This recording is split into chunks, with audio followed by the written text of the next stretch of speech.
ನೀವಿಷ್ಟು ಮಂದಿ ಕೋಟೆಯಿಂದ ಬಂದ ಕಾವಲುಗಾರ. ನಾನಾರೆಂದು ಯೋಚಿಸುತ್ತಿರುವಿರಾ? ನಿಮ್ಮ ದ್ರೋಹದ ಕಾರ್ಯಗಳನ್ನು ತಿಳಿದು ಮಹಾಸ್ವಾಮಿಯವರಿಗೆ ಪರಿಶೀಲನೆಗೆ ಒಪ್ಪಿಸಲು ಅಧಿಕಾರ ಪಡೆದಿರುವ ಹೊಸ ಬೇಹುಗಾರ. ದೊಡ್ಡ ಚಾಮಪ್ಪನವರು, ಲಿಂಗಣ್ಣನವರು ನಿಮ್ಮ ಚಾವಡಿಯಲ್ಲಿ ನಮ್ಮ ಬಗ್ಗೆ ಏನು ಹೇಳಲಿಲ್ಲ. ಹೋಗಲಿ ಹೋಗಲಿ, ನಮ್ಮ ಚಾವಡಿಗೆ ಮೀಸಲಾಗಿ ತರಬೇಕಾಗಿದ್ದ ಈ ಕೋಟೆಯ ಅಗದ ಸಂಚನ್ನು ಯಳಂದೂರು ನಂಜರಾಜನ ಗೂಢಾಚಾರರಿಗೆ 68 ವರಹಗಳಿಗೆ ಮಾಡಿದ ನಿಮ್ಮ ಗುಟ್ಟಿನ ದ್ರೋಹದ ಜಾಣತನವನ್ನಾದರೂ ಅವರು ಹೇಳಲಿಲ್ಲವೇ? ಎಲ್ಲವೋ ದುಷ್ಟ ದ್ರೋಹಿಗಳ, ಶೂಲದ ಮರಕ್ಕೋಸ್ಕರವಾಗಿ ಹುಟ್ಟಿದ ಕ್ರೂರ ಕಳ್ಳರೇ, ಸಾಕಿ ಸಲಹಿ ತಾಯಿನಾಡಿಗೆ ಎರಡೆರಡು ಎಣಿಸಿರುವ ತಾಯಿ ಗಂಡರ, ನಿಮ್ಮನ್ನು ಈಗಲೇ ಕಂಡ ತುಂಡಾಗಿ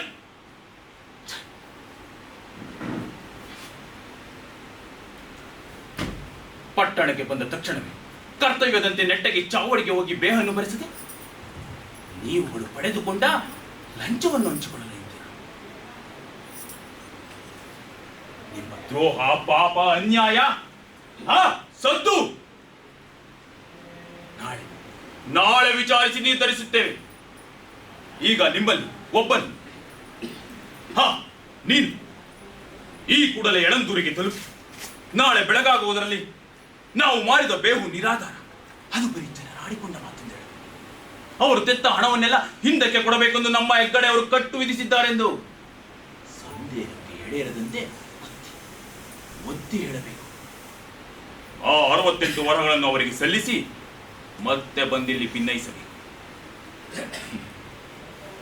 ನಿಮ್ಮಲ್ಲಿ ಒಬ್ಬೊಬ್ಬನು ಮೊದಲಿನಿಂದ ಇಲ್ಲಿಯವರೆಗೂ ಎಂತೆಂತಹ ಅನ್ಯಾಯ, ಅಕ್ರಮ, ಎಷ್ಟೆಷ್ಟು ಅನಾಹುತಗಳಿಗೆ ಮೂಲವಾದಿರಿ ಎಂಬುದನ್ನು ಚಾವಡಿಯ ಲೆಕ್ಕಪತ್ರಗಳೆಲ್ಲ ಪರಿಶೋಧಿಸಿ ಸಂಗ್ರಹಿಸಿಟ್ಟಿದ್ದೇವೆ. ಸಮಾಜ ಘಾತುಕರೇ, ಯಾರು ಕೂಡ ದೇಶದ ಸಂಪತ್ತನ್ನು ಲೂಟಿ ಹೊಡೆದು ಪರದೇಶಕ್ಕೆ ಪಲಾಯನಗೈಯ ಕೂಡದು. ಜಮದಂಡದ ಗರ್ಭದೊಳಗೆ ಹೊಕ್ಕು ಕುಳಿತರು ನಮ್ಮ ಕಣ್ಣು ಕೈಗಳಿಂದ ಪಾರಾಗುವಂತಿಲ್ಲ. ಎಚ್ಚರ!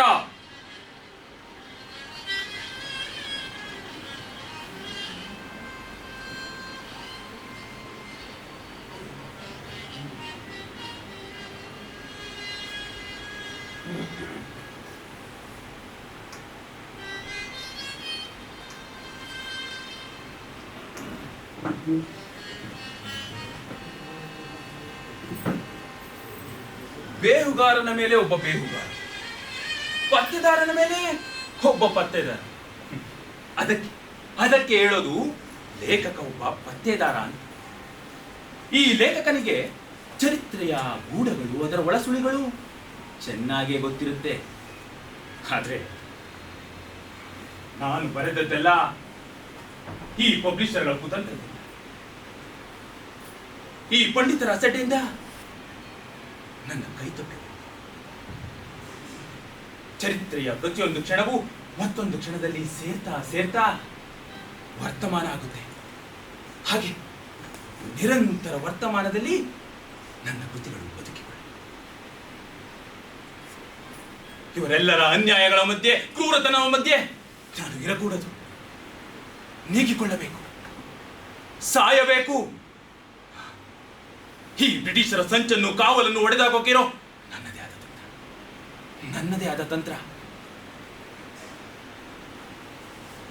ನನ್ನ ಕೃತಿಗಳು ಈ ಸಾವಿನ ಮಧ್ಯೆ, ಸಂಚಿನ ಮಧ್ಯೆ ಸೃಷ್ಟಿಯಾಗ್ತಾ ಇದೆ ಅನಿಸುತ್ತೆ. ಅದಕ್ಕೆ ನಾನು ಇದೆಲ್ಲದರಿಂದ ದೂರ ಹೋಗ್ಬೇಕು.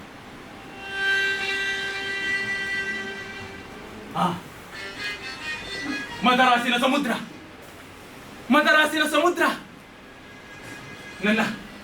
ನನ್ನ ಪ್ರೀತಿಯ ಕಾವೇರಿ ನದಿ ಹೋಗಿ ಸೇರೋ ಸಮುದ್ರ. ಈ ಹಿಂದೆ 1-2 ವರ್ಷ ನಾನು ಮದ್ರಾಸ್ನಲ್ಲಿ ಕಳೆದಿದ್ದೆ. ಆಗ ಆ ಸಮುದ್ರದ ದಂಡೆ, ಅದರ ಗಾಂಭೀರ್ಯ, ಅದರ ನಿತ್ಯ ನೂತನ ನೋಟ ಇವುಗಳಿಂದ ತುಂಬಾನೇ ಪ್ರಭಾವಿತನಾಗಿದೆ. ಆಗ ಒಂದು ದಿನ ಸಮುದ್ರದ ಮಡಿಲಿನಲ್ಲಿ ಸಾಯಕ್ಕೆ ಅಂತ ಸಿದ್ಧನಾದೆ.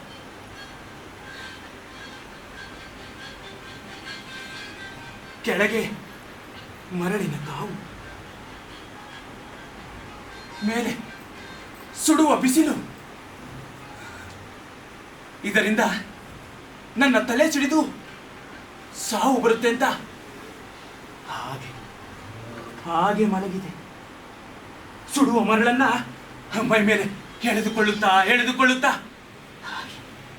ಹಾಗೆ ಎದೆಗವಚ್ಚಿಕೊಂಡೆ. ಸತ್ತೆ ಎನ್ನುವ ಸಂತೋಷದಲ್ಲಿ ಕಾಲದ ಪರಿವೇ ಹೊರಡು.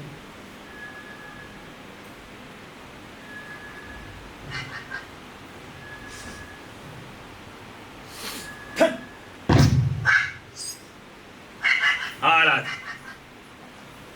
ನಾಯಿ ಬೊಗಳೋ ಸದ್ದು ಜೊತೆಗೆ ಈ ಪೊಲೀಸರ ಬೂಟಿನ ಶಬ್ದ.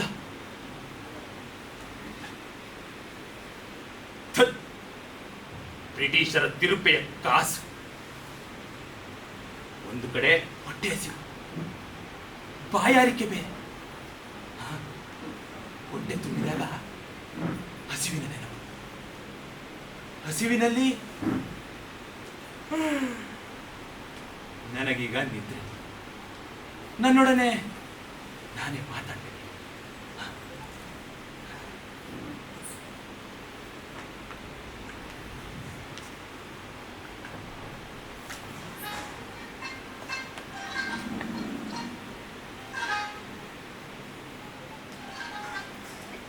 ಮನುಷ್ಯ ಯಾವತ್ತೂ ಯಾರ ಹಂಗಿನಲ್ಲೂ ಇರಬಾರದು.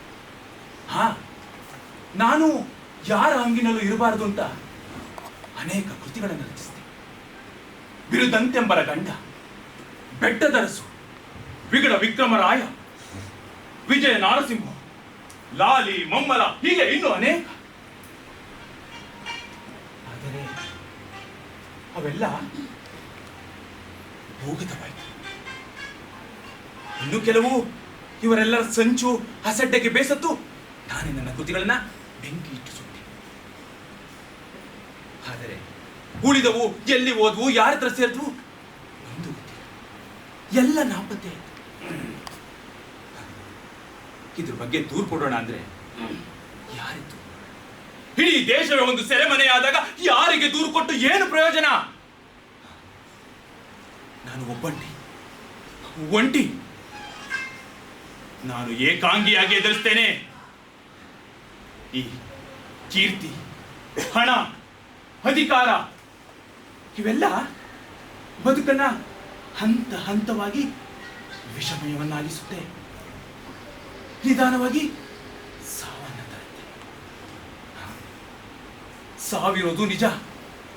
ಆದ್ರೆ ಮನುಷ್ಯನ ಸೃಷ್ಟಿಗೆ, ಅವನ ಚೈತನ್ಯಕ್ಕೆ ಒಂದು ಅರ್ಥ ಇದೆ. ನನ್ನ ಕೃತಿಗಳನ್ನ ನಾನು ಮತ್ತೆ ಸೃಷ್ಟಿಸಬಲ್ಲೆ. ಯಾಕಂದ್ರೆ ನಾನು ಹುಟ್ಟು ಕವಿ. ಅದೇ ಈ ಕವಿಯ ಸಾಮರ್ಥ್ಯ. ಸಾಮ್ರಾಜ್ಯದ ಶಕ್ತಿಗಿಂತ ಕಾವ್ಯ ಸಾಮ್ರಾಜ್ಯ ಬಿಂಬಿಸುವ ಶಕ್ತಿ, ಚೈತನ್ಯಗಳು ದೊಡ್ಡವು.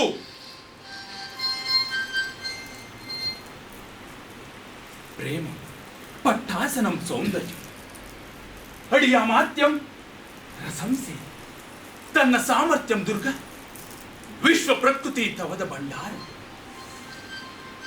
ಕವಿಯ ಲೋಕ ಪ್ರೇಮವೇ ಅವನ ಸಿಂಹಾಸನ.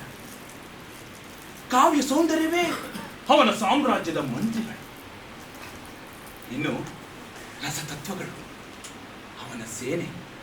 ಸೃಜನ ಸಾಮರ್ಥ್ಯ ಅವನ ಕೋಟೆ. ವಿಶ್ವ ಪ್ರಕೃತಿ ಬರಿದಾಗದವನ ಭಂಡಾರ. ನಿಸ್ವಾರ್ಥತೆ ಅವನ ಸ್ನೇಹಿತ. ಅದೇ ಒಂದು ಸಾಮ್ರಾಜ್ಯ.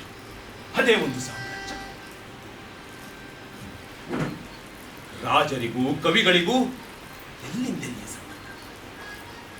ರಾಜರು ಮಣ್ಣಾಗುತ್ತಾರೆ, ಆದರೆ ಕಲೆಗೆ ನೆನಪಿಲ್ಲ, ಮರಣವಿಲ್ಲ.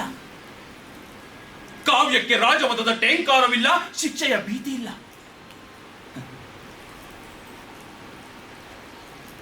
ಈ ಪಂಡಿತರು ಕವಿಯನ್ನು ಕೊಲ್ಲುವುದಕ್ಕೆ ಟೀಕೆ, ಟಿಪ್ಪಣಿ, ವ್ಯಾಖ್ಯಾನ, ವಿಮರ್ಶೆಗಳಂತ ಆಯುಧಗಳನ್ನು ಹಿಡಿದು ನಿಂತಿರ್ತಾರೆ.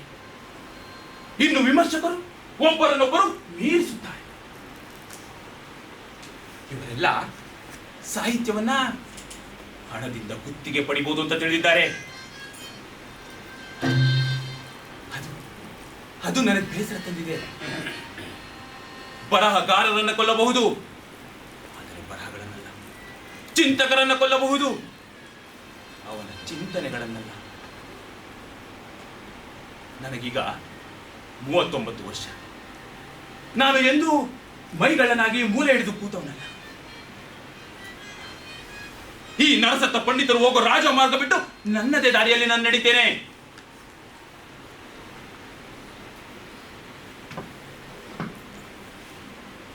ಕಾಣದ ಪ್ರಪಂಚವನ್ನು ಕಾಣುವ ಹಂಬಲ ಹೆಚ್ಚಾಗ್ತಾ ಇದೆ ನನಗೆ, ಹೆಚ್ಚಾಗ್ತಾ ಇದೆ.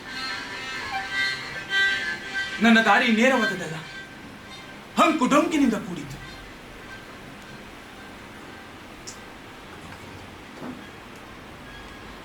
ನನಗೆ ಇದೆಲ್ಲದರಿಂದ ದೂರ ದೂರವಾಗಿ ನಿಲ್ಬೇಕು ಅನ್ನಿಸ್ತಾ ಇದೆ.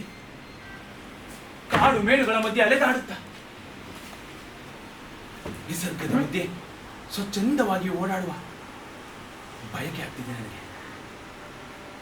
ನಾನು ಕ್ರೌರ್ಯಗಳ ಮಧ್ಯೆ, ಸಾವಿನ ಮಧ್ಯೆ ನಿಂತವನು.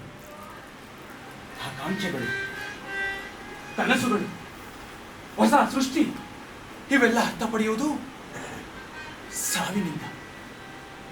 ಸಾವಿನಿಂದ ಸಾಯಲಾರದವನು ಮತ್ತೆ ಹುಟ್ಟುವುದಿಲ್ಲ. ಹುಟ್ಟು ಇಲ್ಲದೆ ಸೃಷ್ಟಿ, ಬೆಳವಣಿಗೆ ಎರಡು ಸಾಧ್ಯ.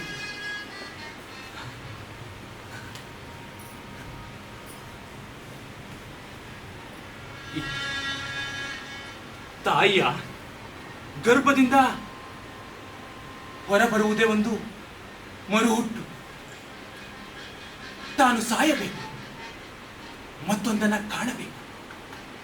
ತಾನು ಸಾಯಬೇಕು, ಮತ್ತೊಂದನ್ನ ಕಾಣಬೇಕು. ನಿಗುಣತೆ ಅಂದ್ರೆ ಇದೆ ಅಲ್ವಾ? ಈ ಮಾತು ಎಷ್ಟು ಮಾರ್ಮಿಕವಾಗಿದೆ. ಹೊಸ ಅನುಭವಗಳಿಗೆ ಮೈ ಕೊಡುವವನು ಮಾತ್ರ ಸಾವನ್ನ ಪ್ರೀತಿಸಬಲ್ಲ. ಸಾವನ್ನ ಪ್ರೀತಿಸಿದವನು ಬದುಕಲಾರ. ತನ್ನೊಳಗೆ ಗುಟ್ಟಾಗಿ ಅಡಗಿರುವ ಸ್ನೇಹಿತ ಸಾವು. ಸಾವಿಗಿಂತ ಒಳ್ಳೆ ಸ್ನೇಹಿತನಿಲ್ಲ. ನನ್ನ ನಿತ್ಯ ಪ್ರಯಾಣದಲ್ಲಿ ನಾನು ಮತ್ತೆ ಮತ್ತೆ ಮರುಹುಟ್ಟು ಪಡೆಯುವ ಬಯಕೆ. ನೂರಾರು ಭಾವ ಭಂಗಿಗಳನ್ನು ತೋರಿಸುವ ಈ ಪಾತ್ರಗಳು ನನ್ನ ಜೀವದ ಸಂಗಾತಿಗಳು.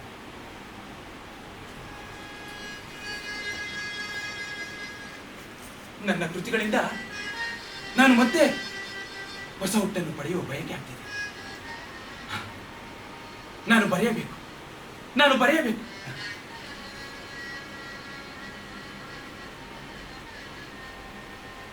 ನಾನು ಹಿಂದೆ ಬರೆದ ವಿಕ್ರಮರಾಯನ ಕತೆ ಹಳೆ ಕತೆ. ಆದ್ರೆ ಈಗಿನ ವಿಕ್ರಮರಾಯರ ಕತೆನೇ ಬೇರೆ. ಈಗಿನ ವಿಕ್ರಮರಾಯರು ಅಂದ್ರೆ ಬಂಡವಾಳಶಾಹಿಗಳು, ಅಧಿಕಾರಶಾಹಿಗಳು, ನಮ್ಮನ್ನಾಳುವ ರಾಜಕಾರಣಿಗಳು. ಇವರೆಲ್ಲರ ಕ್ರೌರ್ಯದಿಂದಾಗಿ ನಾಡಿನಲ್ಲೆಲ್ಲ ಸಾವಿನ ವಾಸನೆ ಹಬ್ಬಿದೆ. ಪರಾಧೀನರಾದ ನಮಗೆ ಕನಸಿನಲ್ಲಿ ಸುಖ. ಇದನ್ನೆಲ್ಲ ಹೇಳಿದ್ರೆ ಯಾಕಯ್ಯ ಎಲ್ರ ಮೇಲೂ ಹೀಗೆ ವಿಷ ಕಾರ್ತೀಯ ಅಂತಾರೆ. ಅಷ್ಟಕ್ಕೂ ನಾನು ಯಾಕೆ ಯಾರ ಮೇಲೆ ವಿಷ ಕಾರಬೇಕು? ಯಾಕೆ ವಿಷ ಕಾರಬೇಕು? ಈ ಅನ್ಯಾಯದ ವಿರುದ್ಧ, ಭ್ರಷ್ಟಾಚಾರದ ವಿರುದ್ಧ, ಇವರ ಕೊಳಕು ಮನಸ್ಸುಗಳ ವಿರುದ್ಧ, ಇವರ ಕ್ರೂರ ಮುಖವಾಡಗಳ ವಿರುದ್ಧ ನಾನು ಹೊಸ ನಾಟಕ ಬರೆಯುತ್ತೇನೆ, ಹೊಸ ಚರಿತ್ರೆಯನ್ನೇ ಸೃಷ್ಟಿಸ್ತೇನೆ.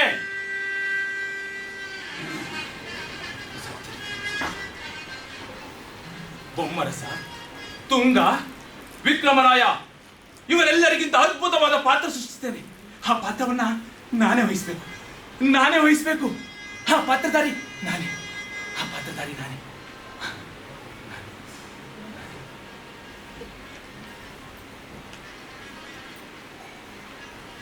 ನೀವೆಲ್ಲ ನೀವೆಲ್ಲ ನಾನು ಪಾತ್ರ ಮಾಡೋಕ್ಕೆ ಸಹಾಯ ಮಾಡ್ತೀರಾ? ಮಾಡ್ತೀರಾ? ಹಾಗಾದ್ರೆ ನನ್ನ ನಾಟಕದ ಹೊಸ ಹೊಸ ರೀಡಿಂಗ್ ಕೇಳಿ ಹೇಳ್ತೀರಾ?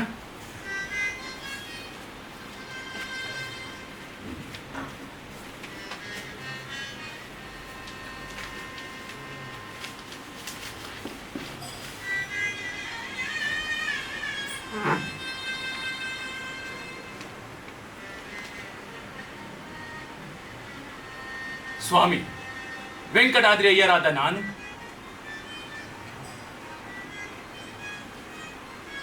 ಸುಮಾರು ರಾತ್ರಿ 9 ಗಂಟೆಗೆ 150 ವಿಷದ ಧಾನ್ಯಗಳನ್ನು ನುಂಗುತ್ತಿದ್ದೇನೆ. ಏಕೆಂದರೆ ನಾನು ಆತ್ಮಹತ್ಯೆ ಮಾಡಿಕೊಳ್ಳಲು ಬಯಸುತ್ತೇನೆ. ನಿರಂತರವಾಗಿ ಅಪಮಾನಕ್ಕೊಳಗಾಗಿ ಹಾನಿಗೊಳಗಾಗಿ ಹಿಂಸಿಸಲ್ಪಟ್ಟಿರುವ ನಾನು ಈ ದುಃಖಕರ ಅಸ್ತಿತ್ವವನ್ನು ಕೊನೆಗಾಣಲು ಇಚ್ಛಿಸುತ್ತೇನೆ.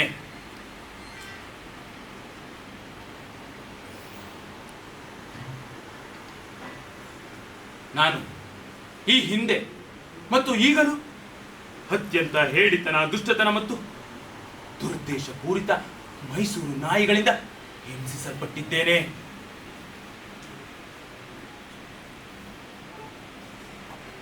ನನ್ನ ಪರ್ಸು ಮತ್ತು ಜೇಬಿನಲ್ಲಿ ಒಂದಷ್ಟು ದುಡ್ಡನ್ನು ಬಿಟ್ಟು ಹೋಗುತ್ತಿದೆ. ಇದನ್ನು ನನ್ನ ಮರಣ ನಂತರ ನನ್ನ ದೇಹವನ್ನು ದಫನ ಮಾಡಲು ಮತ್ತು ಯಾವುದೇ ಧಾರ್ಮಿಕ ವಿಧಿಗಳಿಲ್ಲದೆ ಅಂತ್ಯಗೊಳಿಸಲು ಇಚ್ಛಿಸುತ್ತೇನೆ. ಅದನ್ನು ಕೆಲವು ತೆರೆದ ಸ್ಥಳದಲ್ಲಿ ಮಾಡಬೇಕೆಂದು ಬಯಸುತ್ತೇನೆ. ಏಕೆಂದರೆ ನನಗೆ ಯಾವುದೇ ಧರ್ಮಗಳಲ್ಲಿ ನಂಬಿಕೆ ಇಲ್ಲ. ನನ್ನ ಚಿತಾಭಸ್ಮವು ಸ್ವರ್ಗದ 4 ದಿಕ್ಕುಗಳಲ್ಲಿ ಹರಡಬೇಕು. ಸಾಮ್ರಾಜ್ಯವು ಭಾರತದಲ್ಲಿ ಅಂತ್ಯದವರೆಗೂ ಶಾಶ್ವತವಾಗಿರಲಿ. ಮೈಸೂರಿನ ಪೊಲೀಸಿನ ಪ್ರತಿಯೊಬ್ಬ ಹಿಲಿಗಳು ಮತ್ತು ನನ್ನ ವಿರುದ್ಧದ ಮಾನಹಾನಿಕರ ದುಷ್ಟತನಕ್ಕಾಗಿ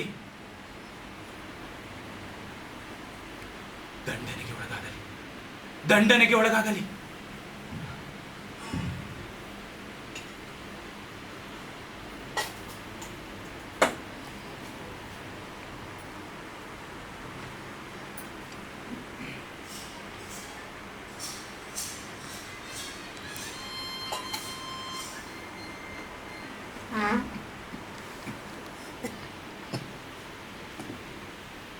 ನಾನು ಮುಗಿಯಿತು.